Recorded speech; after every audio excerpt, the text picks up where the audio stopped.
were asking for chances. He was creating history. చదువు అతనికి degree కాదు, అది ఆయుధం. And with that weapon he didn't fight people, he fought the system. But here is the painful truth. ప్రపంచం అతని ప్రతిభను గుర్తించింది, but his own society saw only his caste. Out side India he was respected as genius, A visionary. కానీ తన దేశంలోనే అతన్ని ఇంకా అంటరానివాడిగా చూశారు. జస్ట్ ఇమాజిన్, కొలంబియా యూనివర్సిటీలో చదివిన మనిషి, లండన్ స్కూల్ ఆఫ్ ఎకనామిక్స్లో నిలిచిన మేధావి, తన దేశంలో ఒక గ్లాస్ నీళ్లు కూడా దక్కలేదు. This is not just history, అది ఒక గాయం. మనకు ఈరోజు ఉన్న ఫ్రీడమ్, ఈక్వాలిటీ, డిగ్నిటీ ఇవి మనకు ఫ్రీగా రాలేదు. ఇవి ఆయన పోరాట ఫలితం. He didn't just right the constitution.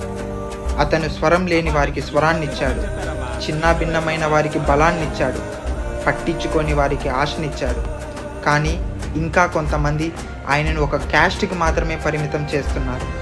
That is not ignorance, that is injustice. If you still see him through caste,